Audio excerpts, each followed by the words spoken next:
გამარჯობა, მედია თავისუფლებისთვის რეკლამის შემდეგ ბრუნდება 3 ტელევიზიის პირდაპირ ეთერში. მე ვარ გურამ როგავა. საღამო მშვიდობის, მე ვარ ნინო ჯანგირაშვილი. დღეს ჩვენ გიყვებით რა ფასი აქვს მედიის თავისუფლებას და როგორ იბრძვის მედია თქვენი თავისუფლებისთვის. ერთობლივი ეთერი ადრეც გქონია, თუმცა მაშინ 4-ნი ვიყავით. დღეს 3 ტელევიზიის წარმომადგენელი დავრჩით, მთავარი არხი აღარ არსებობს. ხელისუფლების გავლენებისგან თავისუფალი მედიისთვის სივრცე დრამატულად მცირდება და ეს არ არის უცნობი სცენარი. ეს ყველაფერი გვაქვს ნანახი.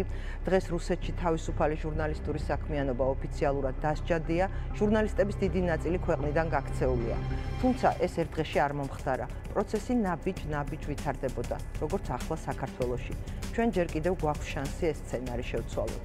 ამ სცენარის შეცვლას ცდილობს თითოეული ჟურნალისტი დედაქალაქსა თუ რეგიონში. რეგიონში, სადაც მედია რომ არ ყოფილიყო, ბევრი პრობლემა მოუგვარებელი დარჩებოდა. მაგალითისთვის მოვიყვან დიალიზის პროგრამის მაღალმთიან რეგიონებში დანერგვას, რომელიც მთის ამბების მიერ პრობლემის გაშუქების შედეგია. ასეთი საკითხი უამრავია. მედიას, რომელიც ადგილობრივ პრობლემებზე მუშაობს, დღეს რთული დრო უდგას. რა მოხდება რეგიონული მედია რომ გაქრეს? ვიყურეთ ტელეკომპანია პირველის ფორმულას კავკასიის საერთო ეთერში, რომელიც ონლაინ მედიის სოციალური ქსელებითაც გადაიცემა. 1 მაისს ქვეყნის ერთ-ერთმა მნიშვნელოვანმა კრიტიკულმა არხმა არსებობა შეწყვიტა. რა შეიძლება იყოს გაგრძელება და რა შეგვიძლია გავაკეთოთ ცუდი სცენარის თავიდან ასაცილებლად. ამ და ბევრ სხვა კითხვაზე პასუხებს ჩვენი სტუმრებისგან მოვისმენთ. ჩვენი სტუმრები არიან ჟურნალისტები ნათია გოგსაძე, მთავარი არხის უკვე ყოფილი წამყვანი, თუმცა ონლაინ მედია YouTube არხის წარმომადგენელი და დამფუძნებელი, ნინო ზაუტაშვილი, სტუდია მონიტორი, ნათია კუპრაშვილი, ჟურნალისტიკის რესურს ცენტრი, ასევე რეგიონული მაუწყებლების ალიანსი და ნინო ზაუტაშვილი, საზოგადოებრივი მაუწყებლის ყოფილი თანამშრომელი. სამწუხაროდ. ნინო ზურიაშვილი. აი ესე მოხდა. გამომძიებელი ჟურნალისტი, რომელიც ხელისუფლების ყველა ეპოქაში იყო სამიზნე და ამის შესახებაც ის ოდნავ მოგვიანებით მოგვიყვება. მის გამოცდილებაზე ამასთან დაკავშირებით. კი ბატონო, მოდი ვიდრე ჩვენ სტუმრებთან დავიწყებთ საუბარს, ნახოთ ვიდეო, რომელშიც მთავარი არხის ჟურნალისტები გვესაუბრებიან და მოდით მათ მოусმინოთ.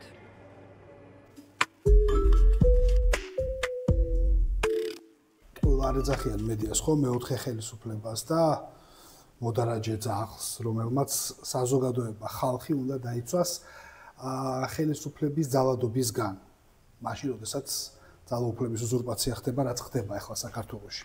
და სამწუხაროდ მთავარი არხის დახურვით, სწორედ ხელისუფლების უზურპაცია, ძალაუფლების ერთხელში კონცენტრირება უფრო აქტიურ ხასიათს მიიღებს და ადამიანებზე, რიგით მოქალაქეებზე, ზეწოლას ცხოვრების სხვადასხვა დარგში უფრო და უფრო გაიზრდება. ტყუილა არ მოხდა ის, რომ რუსთავი 2-ის დახურვის შემდეგ მთავარი გახდა ოპოზიციური მედიის ლიდერი. იმიტომ რომ ხალხმა, რომელიც მაშინაც ოპოზიციურად იყო განწყობილი და მაშინაც არ ენდობოდა ხელისუფლებას, როდესაც დაკარგა ინფორმაციის ის წყარო და უწყო სხვა წყაროს ზევნა და იპოვნა მთავარი არხი 19 დღეში. მთავარი არხი აწვდიდა ინფორმაციას ყოველთვის სწორი აქცენტებით, გასაგებად და პროპაგანდა, რომელიც დღეს ჭამს განსაკუთრებით რეგიონებში ხალხს, ამ პროპაგანდას ნამდვილად ძალიან ღირსეულად უპირისპირდებოდა. და ეს მოისპო, ხა აღარ არის. ან თუ არის, ძალიან გართულებულია, იმიტომ რომ რაც ნაკლები მედია იქნება, უფრო მეტად გართულდება პროპაგანდასთან ბრძოლა. თავარს ქონდა თავისი ნიშა, ანუ თავისი მაყურებელი, ძალიან ერთგული მაყურებელი ვყავდა და სადაც ჩვენ არ უნდა წავიდეთ ახლა ჩვენ შესაბამისად ეს მაყურებელი ჩვენთან წამოვა. ამ ქვეყანაში უნდა იყოს ბევრი კრიტიკული მედია, რომ კონდეთ საშუალება, რომ მიიღონ ინფორმაცია ის, რომელიც სჭირდება და მე მჯერა, რომ ჩვენ მაყურებელს აუცილებლად შევხვდებით. მთავარი არხი იყო რუსეთის წინააღმდეგ ბრძოლის და ევროპული ღირებულებებისთვის ბრძოლის მთავარი ბასტიონი. არ აქვს მნიშვნელობა დაიხურება თუ არა და რომ დაიხურა ბრძოლას ეს გუნდი, რომელმაც აჩვენა ყველაზე მაგარი შედეგი ამ წლების განმავლობაში, ეს გუნდი ბრძოლას ყველა პლატფორმიდან გააგრძელებს. ევროპული ღირებულებებისთვის, რუსეთის წინააღმდეგ და ქვეყნის გარუსების წინააღმდეგ. არ არსებობს ის ენერგია, ის შემართება, ის გუნდურობა, რაც ჩვენ ყველას გვაქვს, ის სიყვარული, როგორც გვიყვარს ერთმანეთის პატივისცემა, რასაც განვიცდით ერთმანეთის მიმართ და არც ის კრეატივი, რის ნაკლებობასაც არ განვიცდით, არც ერთი დაიკარგოს. ჩვენ ყველას ძალიან კარგად გვახსოვს აქ რომ მოვედით, ცარიელი ხელებით ავაშენეთ ეს არხი. 19 დღეში გავედით ეთერში და 2 თვეში უკვე ყველა ლაპარაკობდა ჩვენზე და ვიყავით მართლა მრავალმილიონიანი სახელმწიფო იმედის მეორე არხი. არ შეიძლება რომ ეს ენერგია გაქრეს. აქ რა ხდებოდა მოთახში? აქ იყო სულ საგიჟეთი. აქ მე მშვიდი სიტუაცია არ მახსოვს. მithumetes როცა გამოშვება იწყებოდა და რაღაცეები არ ვარდებოდა და დერეფანის ბოლოში დავბოდით სიგნალები სხვადასხვა დროზე ჩამიგდე შოთექ მოკლედ აქ იყო სულ საგიჟეთი. გამოშვება ნიუსი მთავრდებოდა, სხვა გადაცემა იწყებოდა და იქაც საგიჟეთი იყო. მოკლედ აი ესეთი სიმშვიდე აქ ძალიან მძიმე ასატანია. ყველამ კარგად იცის და ჩვენმა თანამშრომლებმა უფრო მეტად კარგად იციან, რა დღეები გვაქვს გავლილი და როგორ მძიმე პირობებში გვიწევდა მუშაობა, მაგრამ მხოლოდ ის გვინდოდა რომ ეს არხი აი ეს ჩაბნელებული არ ყოფილიყო და ყოფილიყო ეთერში. ევროკავშირის დროშა კი გვაქვს აქ. კი, ევროკავშირის დროშა გვაქვს, ამერიკის დროშაც გვაქვს ნიუსრუმში და უკრაინის დროშაც გვაქვს, საქართველოს დროშაც გვაქვს, დროშები გვაქვს.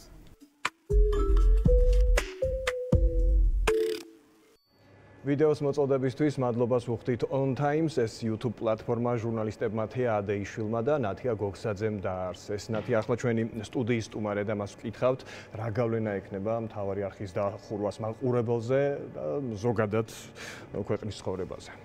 მოგესალმებით და დიდი მადლობა, რომ თქვენი სტუდიის სტუმარი ვარ. დღეს ძალიან მიხარია, რომ ეს გაერთიანებული ეთერი შედგა, მაგრამ იმავდროულად ჩემთვის არის ძალიან სევდიანი, რომ მთავარი არხი ერთ-ერთი მძლავრი პლატფორმა თავისუფლებისთვის ბრძოლაში ამ ეტაპზე გამოეთიშა ამ ყველაფერს და ჩვენ კი ეს ომი ამ წუთას წავაგეთ, მაგრამ დამარცხებულად თავს მაინც არ ვგრძნობ და ყოფილები კიდე ჩვენს პროფესიაში არ არსებობენ და ყოფილი ჟურნალისტი და ყოფილი წამყვანი არ არსებობს, ჩვენ აუცილებლად გავაგრძელებთ ბრძოლას. რა გზაც გვექნება იმით და ერთი კარები რომ იხურება, მეორე ფანჯარა იღება და აუცილებლად უნდა შევძლოთ ის, რომ ის ენერგია, ის ძალა, რომელიც ქონდა ამ არხს არსად არ დაიკარგოს. რუსთავი ორიდან კი, აბსოლუტურად. დღეს შეგიწევს ივანიშვილის სასამართლოში იმის მტკიცება, რომ ჟურნალისტი ხარ. ხო, გუშინ იყო შენი სასამართლოს ხდომა, მოგვიყევი აი ამ ფაქტის შესახებ. მოკლედ ეს ცუდი ამბები ერთმანეთს ხო დაემთხვა. 1 მაისს ეს იყო უმძიმესი დღე მთავარი არხისთვის და 2 მაისს ჩემი სასამართლოს ხდომა შედგა, სადაც მედავებოდნენ 2 თებერვალს გზის გადაკეტვას რუსთაველის გამზირზე. ეს ის დღეა, როდესაც თბილისი-მოლთან იყო ძალიან დიდი აქცია და დემონსტრაცია. მე ვიყავი რუსთაველზე, იმიტომ რომ აქცია უერთდებოდა და დემონსტრანტები მოდიოდნენ თბილისის გულში, სადაც არის ხოლმე პროტესტების ეპიცენტრი და გზა გადაიკეტა და მე დაახლოებით 20 წუთის შემდეგ გადავედი გადაკეტილ რუსთაველზე, იმიტომ რომ ტროტუარზე ვიდექი და ველაპარაკებოდი ვასკა ივანოვ-ჩიქოვანს და მასთან განვიხილდი რა ხდება მის თავს, რა აბსურდში იმყოფება ის და სულ ცოტა ხანში მეც აღმოჩნდი ამ მდგომარეობაში და გუშინდელ ხდომაზე მეუბნებოდნენ რომ შენ გზა არ გადაგიკეტია, მაგრამ ახლა უნდა დაგვიმტკიცო, რომ ნამდვილად ხარ ჟურნალისტი, უნდა მივიტანო შემდეგ ხდომაზე ჩემი ხელშეკრულება, რომელიც არხთან მქონდა და ამ სამართალდამცავს, რომელიც მეუბნებოდა, რომ არ მიცნობთ და არ იცით ვის ედავებით და ვის წინააღმდეგ აწარმოებთ საქმეს, ეს არ იცით მეთქი, ვეკითხებოდი, რომ მე ვარ მთავარი არხის ჟურნალისტი ნათია გოგსაძე, არაო, მეო ტელევიზორს არ უყურებოდა. მაშინ მეუთხარი, ახლა ამ დღეებში სამწუხაროდ მთავარ არხზე ვეღარ ვნახავთ, ჩვენი ტელევიზია დაიხურა და ონლაინ პლატფორმა დავაფუძნეთ მეთქი On Time. დამილაიქეთ, გამომწერებიც მჭირდება, ნახვებიც მჭირდება და მოდით ახლა ამ სასამართლოში ვინც ხართ, ამ დარბაზში ვინც იმყოფებით, ყველამ შეხედეთ მეთქი. ეს ერთის მხრივ როგორც კომიკური მდგომარეობა, იმიტომ რომ რეჟიმები ბოლოს ყველაზე უფრო ავტოკრატული და დიქტატორული და სასტიკი რეჟიმებიც კი ხდებიან სასაცილოები და კომიკურები და გუშინ ზუსტად აი ამ ტიპის აბსურდის ხდომაზე ვიყავი მე და ამ ტიპის აბსურდში ხარჯავენ დროს, ენერგიას, რომელიც სულ სხვაგან უნდა მიემართებოდეს და ჟურნალისტს ამტკიცებინებენ, რომ არის ჟურნალისტი. ერთი მინდა ვთქვა, რომ აი განსაკუთრებული მადლობა მთავარი არხის ჟურნალისტებს, იმიტომ რომ არანორმალურ პირობებში რა ტიპის წინააღმდეგობები არ შეგვხვედრია და გადაგვილახია. ფინანსური, ციხეში ჩვენი დირექტორი, მე ნაწილი გუნდის წავიდა, ნაწილი დავრჩით და უხელფასოდ მუშაობდით ძალიან დიდხანს, მაგრამ აი ასეთი ფინალისთვის მზად არავინ არ ვიყავით, იმიტომ რომ ეს ბრძოლა 6 წლის წინ კი არ დაიწყო ჩვენს წინააღმდეგ. 2012-ში რუსთავი 2-დან დაიწყო და მე მახსოვს თქვენ თუ იტყვით რომ ფინალია იქნება ფინალი მაგრამ თუ არა ნამდვილად და მე მგონია რომ ეს ენერგია არსად არ გაქრება და ის ერთიანობა და ბრძოლის გამოცდილება რომელიც გვაქვს და სხვანაირადაც არ შეგვიძლია მართლა ბრძოლა უნდა გავაგრძელოთ ერთი ვიდეო უნდა ვნახოთ თუმცა მანამდე უნდა ვთქვათ ალბათ რომ ის რაც დღეს ხდება არ არის შემთხვევითი ეს იყო წლების მანძილზე წყობრი პოლიტიკის ნაწილი, რომელსაც ხელისუფლებამ ნაწარმოებდა მედიის წინააღმდეგ, ეს იყო საკანონმდებლო ცვლილებები, ზეწოლა, ფიზიკური ანგარიშწორება, ფინანსების შეზღუდვა და გადაკეტვა ყველანაირი გზით განსაკუთრებით მძიმე მდგომარეობაში აღმოჩნდა რეგიონული მედია, ზოგი მათგანი დაიხურა კიდევაც, თუმცა ნაწილი ისევ ცდილობს, რომ შეინარჩუნოს ის პატარა კერები, რომლებიც რეგიონში არსებობს თავისუფლების კუნძულები. მოდით ვნახოთ, რას ამბობს რეგიონული მედია და როგორ მუშაობენ ისინი.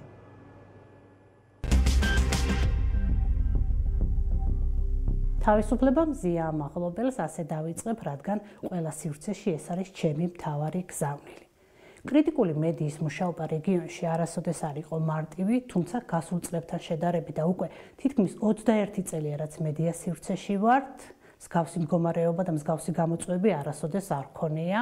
იყო უწყებების ჩაკეტვა, გვაქვს ინფორმაციაზე, საჯარო ინფორმაციაზე ხელმიუწვდომლობა, ამას ემატება რეპრესიული კანონები, მედიისადმი აგრესიულად განწყობილი ადამიანების ჯგუფები, ადგილობრივი თვითმმართველობა, დაშინებული მოსახლეობა, დაუცველობის განცდა, თუმცა ჩვენ კვლავ აგრძელებთ მუშაობას, ჩვენ ბრძოლას, რაც არის მეტისანდო და ობიექტური ინფორმაციის მიწოდება მოსახლეობისადმი.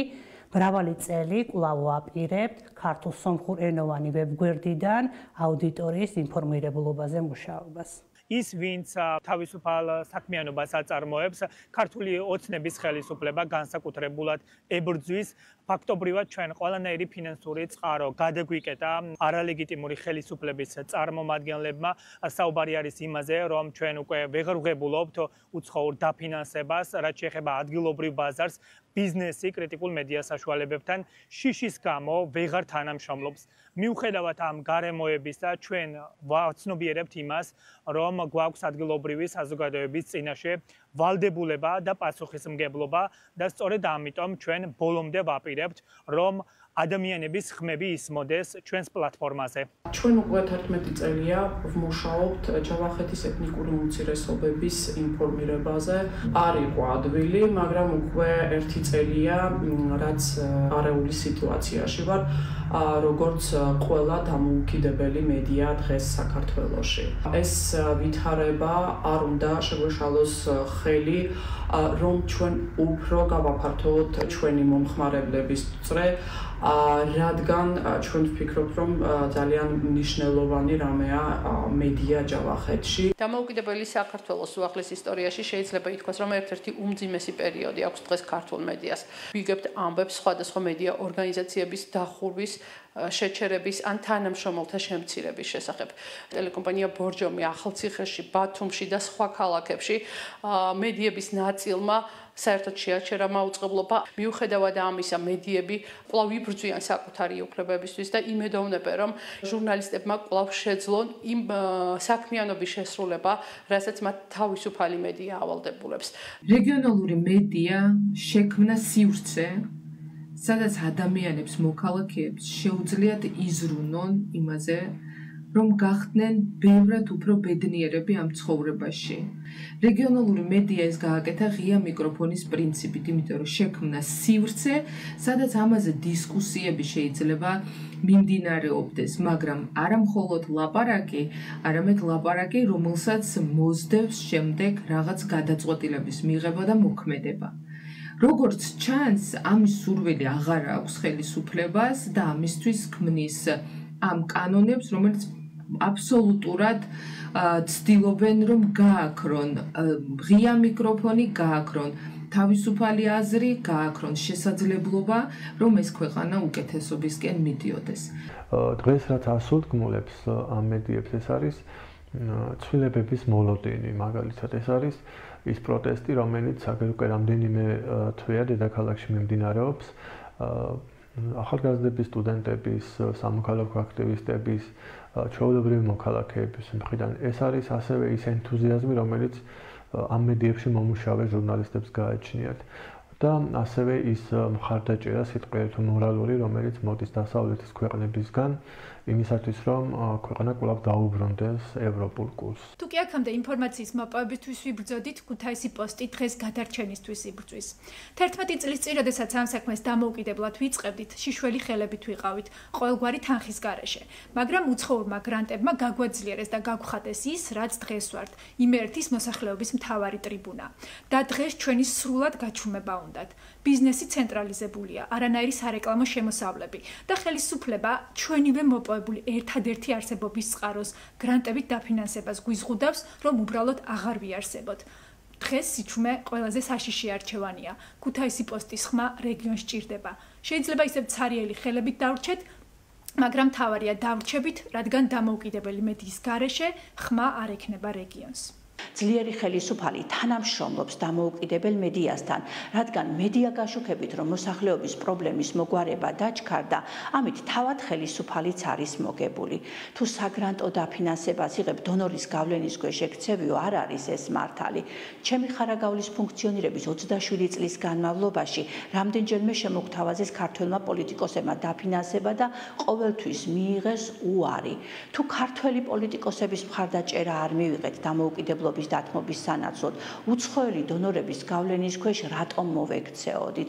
ხარაგაულის ადგილობრივი მოსახლეობა მდიდარი ვერ არის და მათგან მცირე რეკლამებში და გაზეთის შესაძენად გადახდილი თანხა მუდმივად განვითარებისთვის კი არა, საარსებოთაც კი ძლივს ყოფნის. ჩვენ გვქონდა სხვადასხვა ხელისუფლებების დროს გაუარესება საკანონმდებლო ფიზიკური დაზიანებები ჟურნალისტების მუშაობაში, ხელშიშლა და ასე შემდეგ, მაგრამ ახლა ყველაზე უფრო მძიმე დგას საკითხი ეკონომიკური არსებობა არ არსებობის.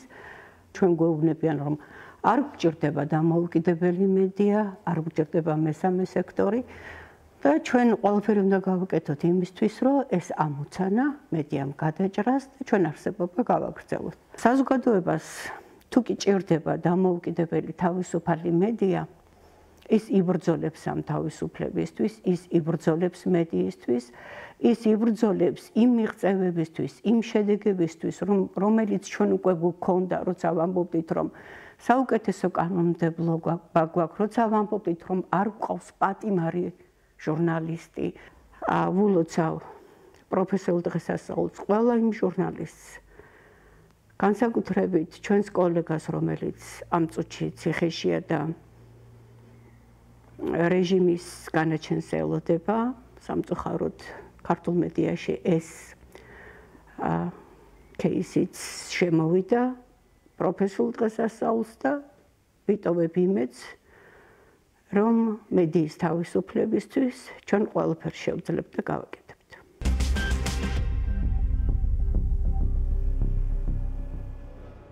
დავბრუნდით ეთერში, ეს არის ვითარება, რომელშიც უწევთ რეგიონებში ჟურნალისტებს მუშაობა. მე ნათიას მინდა ვკითხო კუპრაშვილს, ნათია პრაქტიკულად ხელისუფლებამ გადაკეტა ყველანაირი სივრცე, ამოქოლა ყველა ხრელი, რომლითაც მედიამ შეიძლება იარსებოს. კანონები დაიწყო სარეკლამო კანონებიდან და ბოლოს შემოიღო ცვლილებები, რომლითაც საერთოდ აგვიკრძალა გრანტის მიღება კი არა, საერთოდ უცხოელებთან ურთიერთობა გამარჯვების თქმაც აგვიკრძალა და მოკლედ ყველაფერი აგვიკრძალა ტელევიზიებს. არანაკლებ ძიმე მდგომარეობაშია ონლაინ მედია, რომლებსაც აგენტებად აცხადებენ და ასე შემდეგ. რა შეიძლება მოყვეს შედეგი, მართლა ესეთი დრამატული ვითარებაა, ჩვენ ვიცით რომ იხურება რამდენიმე გამოცემა და რა შეიძლება იყოს გამოსავალი, ბარემ პირდაპირ კითხავთ, მეტი დრო არ გვაქვს და ვეცდები, ვიცი რომ დრო არ აგვაქვს. პირველ რიგში უნდა ვთქვათ, რომ უცხოეთით უფრო შეფუთა ყველაფერი, რაც 2015 წლიდან დაიწყო, ძალიან გეგმაზომიერად და ნაბიჯ-ნაბიჯ. თორე ბოლოს რაც აგვიკრძალა სოციალური რეკლამის გაყიდვა იყო, გინდა უცხოელზე გაყიდა, გინდა შინაურზე გაყიდე, არ აქვს მაგას მნიშვნელობა. იმიტომ რომ ყველა კარი დაკეტა არსებობის უბრალოდ და ერთ-ერთი კარი დატოვა, ეს არის მისივე ფული და სხვათა შორის ამ ნაწილში ზრდის ის დაფინანსებებს, ამიტომ ესეთი ტიპის არჩევანი აქვს ახლა ხალხს, რომ ან იმას მოკიდებ ხალხს და ან გადაშენდები. ოღონდ არ გადაშენდები, იმიტომ რომ ეხლა ჩვენი სულ ვიხსენებ ხოლმე, რომ ჩვენი წევრების ტელევიზიების დიდი ნაწილი კომუნისტების დროს არის დაფუძნებული, იმიტომ რომ 9 აპრილზე მოეყოლათ. ეხლა არ მგონია, რომ ვერ მოვახერხოთ ამის გადატანაც. უბრალოდ საფიქრალია, როგორ უნდა მოვახერხოთ ამის გადატანა, ხო? და გადასატანი უფრო აქვს ხალხს, იმიტომ რომ ბოლო პერიოდში, რაც ზუსტად იციან რეგიონში მცხოვრებმა მოსახლეობამ, მაგრამ არის ის, რომ მათ სჭირდებოდათ მედიები და მედიები აღარ იყვნენ. იცით რამდენი ამბავი აღარ გახმაურდა და ჩვენ ხო ძალიან კაი ენა გვაქვს ამბავი რა არის თუ არ ითქვა არც კი არსებობს და იცით რამდენი პრობლემა იყო რომელიც საერთოდ ვეღარ გაშუქდა მათ შორის აი ეს მინდა გკითხოთ ჩვენ მაინც ჯერ კიდევ გვაქვს ილუზია რომ რაღაცა მრავალფეროვნება გვაქვს მართალია დაგვაკლდა მთავარი არხი და ნელ-ნელა მცირდება ეს მაგრამ აი ბევრი ამბავი რეალურად იმის გამო რომ რესურსები აღარ გვაქვს არც ფორმულას არც პირველს არც კავკასიას არც რეგიონულ ტელევიზიებს ძალიან ბევრი ამბავი რჩება არხებმაც დაიწყოს რეგიონული კორესპონდენტების შემცირებით ესეც რეალობა იყო ესე მოხდა ყველა არხმა შეამცირა პირველ რიგში რეგიონებით ამ დროს იქაც უჭირდათ უკვე მუშაობა მათ შორის ჯერ კიდევ არ იყო მთავარი არხი დახურული მაგალითად ქუთაისში როცა ხალხი გარეთ იყო და ლაივის შართავს ცდილობდა ბოლოს ბაზრების დაპირისპირება აქვს კრიმინალური ვერც ერთი მედია იქ ვერ მივიდა და არაფერი არ გაშუქდა ბოლოს თავისი ლაივი თვითონ წაშალა იმ ხალხმა უბრალოდ ხელისუფლებამ მიაღწია რომ პატარ-პატარა საინფორმაციო გეტოები ჩამოაყალიბებინა კიდე ხალხს და კიდევ მეტი სეგმენტირება მოახერხა აუდიტორიის და აღარ არის საერთო საინფორმაციო სივრცეები და ამიტომ ამბები კვდება ამ ვითარებაში და პრობლემებს ვეღარ მოიგვარებს ვერავინ. ეს არის მთავარი პრობლემა თორე ახლა ეს ადამიანები რომელიც აქ ჩანდნენ თავის თავს მიხედავენ თავის საქმესაც მიხედავენ და კიდე მეც ახლა არსებობს არ ვაპირებ ისე როგორც ძალიან ბევრი ჩვენთან. ცდილობს ქართული ოცნება მოკლას ისეთი ამბები რომელიც მას არ აწყობს მარტივად რომ ვთქვათ ამის შესახებ მინდა ნინო ზურიაშვილს ვკითხო რომელიც პირადად ჩემთვის ამ პროფესიაში არ დანებების ერთ-ერთი мотиваცია ყველა ხელისუფლებისთვის იყავი მიუღებელი ნინო აი დღეს გვეუბნება ქართული ოცნება რომ სპეცრაზმი არ გივარდებათ ტელევიზიებში და როგორ შეიცვალა ეს ფორმები ხო აი ზეწოლის რა მექანიზმებია ახლა სპეცრაზმი დაგვდევს ქუჩაში მზიამაღლობელი ციხეშია წავიდა ჩვენი არაფორმალური მმართველი და პირდაპირ პუტინისგან გადაიწერა სახელმძღვანელო შექმნა როგორ უნდა მოგვაშთოს როგორ უნდა ამოქოლოს ყველა ხრელი როგორც აქ გოგოებმა თქვეს და ზუსტად იმას მიყვება ნაბიჯ მე მინდა მივმართო მოსახლეობას და მე მინდა ვუთხრა მაყურებელს რატომ აკეთებს ამაზე თუ გიფიქრიათ თქვენ ხელისუფლებაში ძალიან ბევრი წარმომადგენელია სულ ესე ვიმეორებ ამას რომლებიც ჩვენი ძველი კარგი ნაცნობები იყვნენ და მეგობრებიც კი მათ პირადად ჩვენგან არაფერი არ უნდათ თუ არა ის რომ თქვენ გაწვდით სიმართლეს თქვენ გაწვდით ნამდვილ ამბებს და გაჩვენებთ როგორია ხელისუფლების რეალური სახე აი ეს არის ჩვენთან ბრძოლის და დაპირისპირების ერთ-ერთი ყველაზე მთავარი საფუძველი რომ თქვენ არ იყოთ ინფორმირებული საბოლოო მიზანი ეს არის და ამიტომაც მინდა მივმართო მაყურებელს რომ კარგად გაისი გრძეგანოს ეს არ არის ბრძოლა მედიასთან ეს არის ბრძოლა ხალხთან ეს არის ბრძოლა იმისთვის რომ საქართველოს მოქალაქეები იქცნენ რუხ მასად რომელიც 4 წელიწადში ერთხელ მივა და პროპაგანდით გამორეცხილი გონებით შემოხაზავს ქართულ ოცნებას და აღარასოდეს ეგენი აღარ წავლე ხელისუფლებისგან. აი ეს არის მიზანი რომ აქციონ ამომრჩევლად პროპაგანდით ასე ვთქვათ გამორეცხილ ამომრჩევლად აქციონ საქართველო და ჩვენ ვეჩხირებით ჩვენ ხელს ვუშლით ამაში. ამიტომ გვებრძვიან, ამიტომ ებრძვიან თავისუფალ მედიას. ჩვენ ვაპირებთ რომ გავაგრძელოთ ბრძოლა და ამაში გვჭირდება რომ ჩვენ ვიდგეთ ქართულ ხალხთან ერთად ამ ბრძოლაში. ნინო ზაუტაშვილთან და გადავიდე კითხვით ნინო ხშირად ვსაუბრობთ ხოლმე იმაზე რომ აი ბევრჯერ ქონია ქართულ მედიას მძიმე პრობლემები საზმაოზეც იყო სულ აუგზაური ხშირად ყოფილა ჯერ კიდევ სახელმწიფო ტელევიზიიდან გარდაქმნის დროს და ასე შემდეგ მაგრამ ხშირად გვიჩნდება განცდა რომ აი ახლა რაც ხდება ასეთი ცოტა არ გვახსოვს რაღაცა სხვა ელფერი დაკრავს ამ ყველაფერს თქვენი ისტორია როცა აი ამდენი წელი მაინც იბრძოდით თქვენ მენეჯმენტთანაც არ ეპუებოდით მოდი ასე რომ ვთქვათ ხო მაგრამ აი ახლა დადგა დრო რომ ამდენ წლიანი მუშაობის შემდეგ საზმაოდან უბრალოდ გამოგიშვეს რა არის დღეს რა არის განსხვავება დღეს აი რაღაცა სცენარზე ვლაპარაკობთ ხო სადაც აღმოჩნდით დღეს არის განსხვავება ის რომ ჩვენ ყველას მემოსახლეობას მინდა და ადამიანებს მიმართო ჩვენი ტელევიზორი შეგვიძლია გქონდეს აი ეს არის დღეს განსხვავება თუ ამასაც შეეხებიან მაშინ ეს ქვეყანა უბრალოდ დაიხურება და მე ყველა იმ ადამიანს მინდა უბრალოდ შევახსენო მათ ძალიან კარგად იციან მედიის მადლი და მედიის სიკეთე რასთან არის დაკავშირებული, ყველაფერი, რასაც თქვენ გაიგებთ, ეს არის დღეს მედიის მუშაობის შედეგი. ანუ ის რომ ჩვენ გავიცანით არაჩვეულებრივი პატიმრები, ახალგაზრდა ბიჭები და ის რომ ჩვენ ვიცით და გვაქვს წარმოდგენა იმაზე თუ როგორ ადამიანებს ებრძვის ამ წუთას ხელისუფლება, ჩვენ თავისუფლად შეგვიძლია წარმოვიდგინოთ, რატო მოხდა ეს და როგორ უნდა დავეხმაროთ ამ ადამიანებს. ის რომ ჩვენ ზვიად ცეცხლაძის არაჩვეულებრივ ნარკვევებს ვკითხულობთ, ვისმენთ, გიორგი ახობაძის, ანდრო ჭიჭინაძის, ირაკლი მიმინაშვილის და რომ ვიცნობთ საერთოდ ადამიანებს, აი ამ ადამიანებს, ეს რა თქმა უნდა მედიის დამსახურება. ის რომ ჩვენ იმ წუთშივე გადამოწმებული ინფორმაციის მიღება შეგვიძლია, ის რომ თქვენ შეგიძლიათ მოყვეთ თქვენი ამბები, მოხვიდეთ და მოყვეთ უბრალოდ თქვენი ამბები. ეს ყველაფერი არის მედიის, ნამდვილად მედიის ვალდებულება. ამას არავინ არ ამბობს, რომ ეს ჩვენი კეთილინება არა. ვალდებულება მოვდიოდით, ვიღებდით, ვაშუქებდით და მე მივყვებოდით უკან გადაიჭრა თუ არა ეს პრობლემა. სხვა შანსი ამ ქვეყანაში და მინდა გითხრათ არც ერთ ქვეყანაში არ იქნება.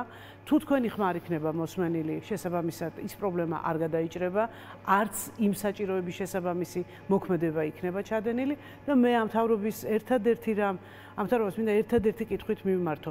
ნამდვილად არ გაინტერესებთ რა ხდება თქვენს ქვეყანაში და ფიქრობთ რომ აი ასეთი ტიპის მართლობა გაძლებს საუკუნოდ ესეთი რამ ხო გამორიცხულია, იმიტომ რომ თქვენ თუ არ იცნობთ ადამიანებს, ვინც თქვენ დავალებებს გაძლევთ, ანუ დავალების მიცემაში და შესრულებაში გულისხმობ, რომ მე შენ დაგიქირავე, იმიტომ რომ შენ ჩემი პრობლემა მოაგვარო. შენ შემიქმნა პირობები იმისთვის, რომ მე ღირსეულად ვიცხოვრო და ამისთვის საჭიროა აუცილებლად რომ მომისმინო და მოსმენის ერთადერთი შანსი არის მედია. მე მინახავს ადამიანები დარწმუნებული ვარ, ყველა ჩვენგანს გვინახავს ადამიანებისაც არც ჩამოსვლის არანაირი საშუალება არ აქვს და არც გადაადგილების სამწუხაროდ ჩვენს ქვეყანაში. ელემენტად ხოლმე ყველა ნინო თქვენი გადაცემის დავხურვა ნინო არის მაგალითი, როგორ შეეხება ეს სისტემა ყველას, ხო? მათ შორის ქართული ოცნების ამომრჩეველს, ვინც ახლა გვიყურებს, ვისაც შესაძლოა ჩვენ როგორც ჟურნალისტები არ მოვწონვართ, მაგრამ სწორედ მათ მინდა ყველა მივმართოთ, რომ ეს ყველაფერი შეეხება მათაც. როცა ჩვენ გაგვაქრობენ, მათ დავჭირდებით და მათაც მიადგებიან და ჩვენ ხმის ამომღები ამ ქვეყანაში არავინ დარჩება. მათ მინდა მივმართოთ პირველ რიგში. მოკლედ, ძალიან მოკლედ. ზუსტად ეგ მინდა ვთქვა. განებეთ თავი მას მოგწონვართ თუ არ მოგწონვართ. იცოდეთ ერთი, აუცილებლად, როდესაც თქვენ დაგჭირდებათ, რომ იყვიროთ მიშველეთ. და დაგჭირდებათ აუცილებლად.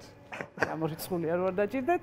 ყველას ეხება ეს, იმიტომ რომ ეს მე გამიმეორებია რამდენიმე ჯერ უკვე ჩემ ცხოვრებაში. ახლაც გიმეორებთ.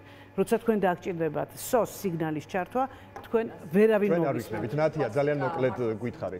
განსაკუთრებით ავტოკრატიებში, როდესაც გაუსწორდებიან კრიტიკულად მოაზროვნე ადამიანებს, მერე უკვე დგება იმათი ჯერი, ვინც ვითომ ხელისუფლების მომხრეა და ამ ხელისუფლების მომხრეებსაც და ხელისუფლებასაც მინდა მიმართო. ამ ხელა ბოროტებას რო თესავთ, არ გეშინიათ, რომ ეს დაგიბრუნდებათ უკან თქვენს ოჯახებს, შვილებს და რაც თავარი ამ ქვეყანას და დანაშაულს ჩადიხართ საქართველოს მომავლის წინაშე. ეს არის ყველაზე მტკივნეული, მაგრამ ჩვენ მაინც გავიმარჯვებთ. თავისუფალი მედიის შეზღუდვა პირდაპირ აისახება საქართველოს მოქალაქის თავისუფლების შეზღუდვაზე, მათ შორის ქართული ოცნების მომხრეებისთვის ადრე თუ გვიან. განმომარტოთ ჩვენს ქართული ოცნების მომხრეებს მინდა პირველ რიგში ვუთხრა, რომ ჩვენც რაღაცნაირად უნდა ვიგრძნოთ პასუხისმგებლობა, რომ როგორც ჩანს მედიამ ვერ შევძელით მათი ჯეროვანი ინფორმირება. და თუ ვინმესთვის მინდა ვიმუშაო, არის სწორედ ქართული ოცნების ამომრჩეველი, რომ მათი ინფორმირება მოვახდინო და ეს ვერ მოხდება მათი სიყვარულის გარეშე, სხვათა შორის და მართლა მგონია, რომ ამაშიც არის გამოსავალი, რომ მაინც მიუხედავად იმ მდგომარეობაში, რაში ჩვენ გვამყოფებს ქართული ოცნება, შევძლოთ ქართული ოცნების ამომრჩევლის სიყვარული და ვეცადოთ სწორედ მათი ინფორმირება, თორემ რაღაცა ტიპის პასუხისმგებლობები ჩვენზეც არის. პროპაგანდან თუ მოგვიგო, ეს ჩვენი პრობლემაც არის. ანუ რაღაცა ძალიან სერიოზული რამ დავაკელით ამას ყველაფერს და ვერ შევძელით სათანადოდ მუშაობა. რაც გვინდა არის შევძლოთ სამომავლოდ სათანადოდ მუშაობა და მე მაგალითად მართლა ამას ვაპირებ. თუმცა აქვე უნდა ჩავსვა, არ არსებობს ეს რო არ ჩავსვა. არასდროს ჩვენგან დარწმუნებული ვარ, არც ჩვენგან, არც ნათიასგან, არც ინოსგან, არც გურამისგან, არც კითხვაც არასოდეს დამისვამს, ვისი ამორჩეველია. როცა შემოდის სიგნალი, გვიშველეთ.